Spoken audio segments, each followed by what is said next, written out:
Assalamualaikum warahmatullahi wabarakatuh. Salam sejahtera. Saya tinggal melengkapi saja, eee, tak jemu-jemu saya ingin, menyampaikan sekali lagi bahwa krisis kali ini tuh berbeda dengan krisis-krisis sebelumnya, termasuk, depresi besar tahun 1929 dan sampai 1939 yang mencapai puncaknya tahun 1933. Ya, pada umumnya dipicu oleh sektor, finansial atau keuangan.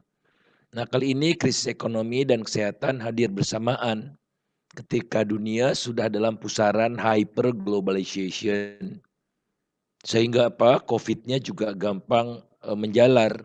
Bukan hanya perdagangan ya, bukan hanya, eee eee, arus modal, tapi juga, mobilitas manusia menyebabkan Covid-19 mudah gentayangan ke seantero dunia. Sekarang sudah mencapai 230 negara, 213 negara dan teritorial di semua benua kecuali Antartika. Yang terjangkit sudah 16,6 juta lebih dan yang meninggal dunia 665.000 lebih. Di Indonesia, 34 provinsi seluruhnya sudah terjangkit, tersebar di 471 kabupaten kota atau 92% ya dari total kabupaten kota ini. Nah, jadi kita belum mencapai gelombang kedua, tapi fase kedua, yakni penyebaran virus bergeser dari kota ke desa, tercermin dari jumlah kabupaten yang semakin banyak. Nah, ini juga semakin mempersulit karena fasilitas kesehatan, alat kesehatan, dan tenaga kesehatan sangatlah terbatas di level desa. Kemudian, tekanannya kan ke dua arah ya, supply shock dan demand shock. Nah, oleh karena itu kita lihat terjadi resesi, selisih antara O0 dengan O star itu. Jadi keseimbangannya PDB-nya di O star. Jadi resesi, by definition adalah penurunan kegiatan ekonomi yang ditunjukkan oleh, kemerosotan PDB real secara signifikan gitu. Kalau sehari-harinya tadi 2 triwulan, ya sebetulnya, eee, di buku teks tidak ada itu ya. Nah, namun untuk mempermudah barangkali pengidentifikasian, ya oke-oke saja. Nah, ini yang memperberat situasi, oleh karena itu tadi Mas Tauhid juga nyampaikan, inflasi makin lama makin turun ya, karena daya belinya juga turun, tercermin dari harga real ya, yang turun dari P0 ke P star tadi. Jadi kita ada di equilibrium yang lebih rendah. Itu dunia dan hampir dipastikan Indonesia juga mengalami resesi. Nah, ditambah, eee, ke segala penjuru nih. Jadi betul-betul ini krisis ekonomi ya, karena, selain output-nya turun, juga, eee, perdagangan turun. Jadi, diperkirakan perdagangan itu tidak mencapai path-nya yang ini, tapi turun bergantung senarionya. Jadi kira-kira diperkirakan perdagangan itu mengalami kontraksi 13 sampai 32% menurut, World Trade Organization. Kemudian FDI global juga menurun hingga 40%. Jadi arus, investasi asing langsung di seluruh dunia menurut ANTED di reportnya bulan Juni, akan turun sangat signifikan. Jadi jangan berharap transaksi berjalan kita atau current account kita bisa ditutup dari FDI gitu ya, jangan berharap banyak gitu. Dan kita berebut dengan berbagai negara dan tampaknya kita masih, perlu banyak berbenah lah. Kemudian sekitar 195 juta pekerja akan mengalami PHK menurut ILO dan menurut Bank Dunia berdampak pada pertambahan angka kemiskinan global dan ketimpangan. Nah, di kita ini kena semua kan terasa, dan yang lebih terasa lagi penurunan, turis mancanegara anjlok sebanyak 80%. Jadi tinggal 20% saja. Oleh karena itu juga, eee, jangan terlalu dipaksakan begitu ya, turis ini, eee bisa jadi ujung tombak recovery dalam waktu dekat. Kuncinya adalah kita mampu menangani virus sehingga makin banyak negara bersedia menandatangani, yang namanya, travel bubble atau coronavirus corridor. Jadi, negara-negara yang sudah aman itu bekerja sama dengan negara yang sudah aman. Contohnya Malaysia, kasusnya tidak sampai 10.000, mereka sudah membuka fasilitas jasa kesehatannya untuk orang asing, tapi untuk orang Indonesia belum boleh masuk, ya. Nah, ini pertanda begitu signals betapa dunia melihat kita seperti apa, eee, ke mana juga kita tidak, bisa gitu. Nah, oleh karena itulah menurut saya formula baku saja tidak memadai, ya. Semua negara juga melakukan ini, minum Panadol kalau pusing, ya semua negara sudah melakukan. Pelebaran defisit, paket stimulus, ya. Hampir tidak ada negara yang tidak melakukan itu. Kebijakan moneter juga seperti itu ya, turunkan suku bunga, turunkan reserve requirement, dan macam-macam. Nah, mengingat kondisinya sekarang berbeda, resep baku tidak cukup. Ada dimensi yang harus dikedepankan, yakni kesehatan masyarakat dan penyelamatan nyawa manusia. Oleh karena itu tidak boleh ada trade off antara ekonomi dan kesehatan. Ya, Indef kan lembaga riset ekonomi, ya, itu tidak mengatakan ekonomi duluan, tidak. Ya, saving lives is saving the economy. Itu yang harus kita sadari. Karena yang terjadi adalah interaksi antara krisis kesehatan dan krisis ekonomi, dan telah menyebabkan perubahan dalam hampir setiap aspek kehidupan manusia, serta disruption sosial dan politik gitu. Jadi ini, dirijennya ini, eee, biasanya bukan ekonom ya, dirijennya adalah yang, eee,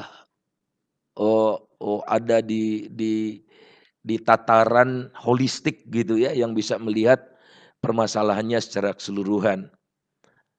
Syukur-syukur bukan bagian dari masalah dia, kalau bagian dari masalah repot kita. Nah, oleh karena itu penyembuhan harus dengan pendekatan interdisiplin dan melibatkan segenap pemangku kepentingan, bukan berdasarkan keinginan dan asumsi, tapi berbasis ilmu pengetahuan dan data. Nggak bisa pakai pokoknya. Saya meminta Presiden untuk tidak terlalu sering mengatakan pokoknya. Pokoknya virus harus turun, pokoknya. No way. Hentikan itu ya. Seperti dikatakan oleh Anthony Fauci, ahli penyakit menular di Amerika yang lebih dipercaya oleh rakyatnya ketimbang presidennya. You don't make the timeline. Nggak bisa kita bikin timeline. Menko Perekonomian tidak bisa bikin timeline seperti yang telah dibuatnya itu. Ya, the virus makes the timeline. Nah, jadi kuncinya adalah ayo kita kendalikan virus ini. Ini saya akan cepat saja, dunia sudah mengalami resesi kan, negara-negara maju resesinya berat, ini pakai OECD saya ya, pakai data OECD 14% dan hampir semua double digit lah gitu ya. Emerging market Indonesia itu minus sudah lama diperkirakan oleh OECD, paling mild kita minus 2,8, tapi kalau ada double hit kita bisa minus 3,9. Jadi ayo kita persiapkan kondisi terburuk ini, yang kita bisa lakukan adalah secepat mungkin kita recovery gitu. Kalau resesi udah deh, udah hampir pasti gitu. Jadi bukan menghindari resesi, temanya, tapi bagaimana kita cepat, recover dan resesinya secetek mungkin, tidak dalam. Itu yang harus kita usahakan. Jadi bukan mimpi. Kita juga belajar, tidak semua negara mengalami resesi. Vietnam masih positif pertumbuhannya menurut ADB tahun ini bisa 4,1 ya. Kalau World Bank yang lebih pesimis masih positif 2,8. Pertanyaannya mengapa bisa? Bergantung kalau kita lihat kepada respons suatu negara menghadapi krisis itu. Nah, Indonesia relatif baik kalau kita lihat di sini kan. OECD saya hilangkan karena OECD tidak mencakup beberapa negara dalam reportnya ya, sehingga kita lihat Indonesia paling mild dibandingkan dengan Malaysia, Filipina, Singapura dan Thailand. Thailand paling parah di sini ya. Nah, jadi ini yang harus kita pertahankan nih. Kalaupun resesi sedangkal mungkin ya. Supaya kita recover-nya tidak membutuhkan tenaga baru yang terlalu banyak. Karena kita tidak punya kemewahan. Nah, semua negara melakukan penyelamatan luar biasa. Terakhir EU itu pada 21 Juli lalu mengeluarkan paket 2,2 triliun dolar ya, spending package-nya. Meliputi untuk recovery plan dan hibah untuk negara-negara Eropa yang lebih tidak berdaya, lebih kesejahteraannya lebih rendah gitu.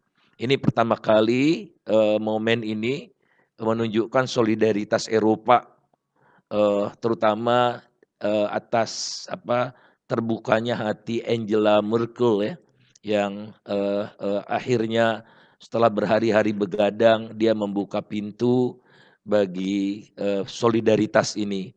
Nah, kita tidak punya solidaritas itu di ASEAN, jalan sendiri-sendiri. Nah, ini paket-paketnya saya lewati saja. Nah, kuncinya ini kalau tadi Pak Rosan juga sampaikan itu ya. Nah, saya update sampai data kemarin. Kita lihat saya pakai moving average 14 hari. Itu yang merah garis tebal adalah kasus harian masih naik ya. Belum ada tanda-tanda menurun kata Pak Doni. Pas sekarang Satgas ya, Satgas penanganan COVID belum tahu kapan mencapai puncaknya. Sementara yang hitam itu, tapi yang hitam pakai sumbu sebelah kanan ya. Jadi ini skalanya berbeda, itu angka kematian juga naik. Kemudian yang kedua di sebelah kanan menunjukkan di sini, yang merah di sini saya pindahkan ke sini, angka harian, ini angka sembuh yang hitam ini. Jadi kita lihat angka harian meningkat lebih cepat dari yang sembuh. Sehingga akumulasi active cases masih naik. Ini yang abu-abu ini active casesnya masih naik. Walaupun naiknya makin sopan kita lihat, tapi trennya masih naik. Ya. Nah, ini artinya indikator-indikator ini masih belum memungkinkan kita melonggarkan sebetulnya. Orang lagi naik-naiknya kok, lagi tegang-tegangnya. Nah, Iran saja yang sudah pada 5 April mengalami puncak, kemudian active casesnya turun, dia tidak waspada dan kecolongan lagi sehingga active casesnya naik. Jadi dia udah gelombang kedua ini ya di Iran sejak bulan Juni ini. Kita lihat naik lagi dan kalau itu terjadi maka pengendaliannya lebih sulit. Butuh waktu lebih panjang untuk menjinakkannya kembali. Sampai sekarang cenderung turun tapi belum konsisten. Kadang-kadang 2 hari dalam seminggu naik. Jadi berat. Nah, ini yang harus kita upayakan. Jadi kita ini masih menanjak di sini ya. Dan kita tidak mungkin untuk dapat kurva yang lebih landai karena vaskes, alkes dan tenaga kesehatan kita terbatas. Jadi healthcare system kita kapasitasnya terbatas. Jadi kita harus melalui bukit yang lebih tinggi. Nah, tapi kita sudah lelah di rumah, tidak banyak sekali yang tidak bisa bekerja di rumah, tidak bisa bekerja di rumah, tidak punya kemewahan. Oleh karena itu kita sepakat Oke, kita tidak menunggu sampai kurvanya mencapai puncak dan turun, tapi kita, harus sadari tadi Pak Rosan juga, sampaikan kuncinya testing. Nah ini kalau kita ini data sampai tadi pagi ya, kita lihat ini jumlah kasus di vertikal, jumlah, testing di sumbu vertikal maaf, horizontalnya jumlah kasus. Nah Indonesia sampai hari kemarin itu baru 5 ribuan, 550 berapa gitu, 5.000 lebih sedikit. Hanya lebih baik dari negara-negara Afrika pada umumnya. Ya, Nigeria, ini Egypt, Mesir, ya. Mesir, Afghanistan, Nigeria, Pantai Gading, Ethiopia, Sudan itu. Jadi masa benchmarknya pemerintah pakai negara-negara itu yang nggak bener lah gitu ya. Nah, apakah kita tidak punya uang untuk itu? Loh, Pakistan lebih miskin dari kita, India juga, Bangladesh juga, jumlah testingnya jauh lebih banyak dari kita. Jadi jangan alasan, ya, jangan alasan. Nah ini, jadi yang terjadi sekarang ini, jumlah kasus naik, pertumbuhan ekonomi turun. Ini saya mengadopsi dari sahabat saya, Dr. Zulfikar Amir dari Nanyang. Ya saya coba smoothing gitu. Ini kita harus kendalikan kan, supaya pertumbuhan ekonominya bisa lebih lebih mulai mencapai titik terendah dan naik gitu ya. Tapi kuncinya selesaikan kasus. Kendalikan kendalikan kasus. Nah Pak Jokowi maunya ini, jumlah kasus naik, pertumbuhan ekonomi naik, enggak bisa Pak Jokowi, maaf. Ya. Jadi ini cuma bisa di surga. Ini kita di dunia. Nah, yang harus pemerintah lakukan adalah pertumbuhan naik setelah kasusnya, bukan menunggu kasusnya turun dalam dah. Tapi kalau kasusnya sudah mulai turun nih, mulai turun di sini, nah ekonomi punya confident untuk naik. Apa yang dilakukan periode di sini, kita masih di sini harapan saya ya, sampai sini itu ketat ini, pakai masker, pembatasan sosial, dan testing. Nah itu saya tidak melihat di tim ini. Ini komite apa ini? Ketuanya Menko, wakil ketuanya 3 Menko, Menkeu, Menkes, dan Men BUMN. Ini kan sidang kabinet terbatas saja kok begini lagi gitu. Kemudian ketua pelaksananya Menteri BUMN yang hampir semua BUMN bermasalah. Selesaikan saja dulu agar BUMN-nya itu bisa keluar dari masalah. Artinya ketua pelaksana ini sumber dari masalah. Selesaikanlah PLN. Bayar itu tagihan PLN kepada pemerintah. Selesaikan Pertamina. Garuda ini gajah semua. Loh itu aja nggak bisa dia urus. Kok mau ngurus Indonesia? Yang bener aja. Dan di sini unsur kesehatannya cuma satu. Namanya Menkes. Yang bermasalah pula. Jadi bagaimana mau selesai ini virus? Tidak ada strategi testing masif. Tidak men-training sampai sekarang relawan untuk kontak tracing. Tidak ada itu semua. Nah kemudian kita lihat ada Satgas, posisi Pak Doni, ketua BNPB itu diturunkan. Tadinya dia bertanggung jawab kepada presiden, sekarang kepada Erick Thohir. Kacau ini. Preferensinya kemana? Kemudian Satgas pemulihan itu, Wamen BUMN, urusin aja BUMN-nya. Jangan mimpi bisa urus yang lain, kalau urusannya sendiri tidak diurus-urus. Cuma ngurus siapa komisaris, siapa direksi, ya repot. Dilayani debat dengan Adian Napitupulu, lebih repot lagi. Jadi apa yang Anda bisa harapkan dari struktur seperti ini yang tidak mencerminkan upaya serius untuk mengendalikan virus.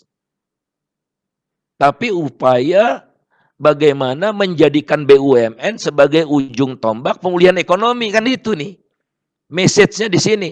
Yang akan dijadikan ujung tombak adalah BUMN yang sedang bermasalah karena ulah pemerintah sendiri, tugasnya sudah banyak, disuntik macam-macam. Tadi ada poin yang sangat krusial yang Pak Ketua Umum Kadin sampaikan itu. Ini misalnya semua airlines terdampak. Garuda terdampak, Lion terdampak. Tapi Garuda dibantu habis-habisan, Lion dibiarkan. Kan bayar pajaknya sama. Di Undang-Undang Dasar tidak ada yang membedakan antara BUMN yang harus disehatkan dulu, apa swasta disehatkan dulu. Restrukturisasi kredit yang diajak cuma Himbara. Padahal jauh lebih keren, jauh lebih mampu BTPN dan BTPN Syariah ngurusin produktif pur. Apakah karena dia dimiliki oleh orang Jepang lantas dicampakkan dalam upaya ini? Ya, mereka masuk ke segmen yang di bawah BRI. BRI pun tidak mau masuk. Ini asing masuk untuk membantu. Nah, jadi ayo kita himpun seluruh kekuatan yang kita miliki, tidak peduli siapa. Nah, yang tidak benar kita jewer satu-satu. Ini kuncinya menurut saya. Ini saya lewati, ini saya lewati lah ya. Tapi intinya adalah kita tidak akan dalam 3-4 tahun ke depan kita tidak akan mencapai track sebelum pandemi. Jadi kira-kira ada output loss kira-kira 2%. Jadi pola pemulihannya tidak huruf V gitu. Mengapa saya lewati saja? Tapi yang paling penting adalah ingat, sebelum COVID pun ekonomi Indonesia sudah mengalami penurunan daya tahan. Pertumbuhan ekonomi sudah melambat, maaf, tax ratio turun, pertumbuhan industri manufaktur kian rendah. Sebelum COVID pun 7 dari 14 subsektor industri sudah minus, sudah kontraksi. Ya, sejak 2018 perdagangan barang mengalami defisit, bla bla bla bla banyak sekali. Kemudian saya akan lewati saja. Nah, tidak ada upaya, jadi seolah-olah apapun yang dibutuhkan harus dibiayai, Menteri Keuangan suruh cari uang, BI suruh nanggung beban, dan Kemenlu melakukan lobby-lobby kerjasama internasional. Tidak bisa. Ini di tengah krisis jangan dijadikan justifikasi untuk mempertahankan pemborosan. Dan di mana-mana terjadi pemborosan, bagi-bagi sembako pemborosan.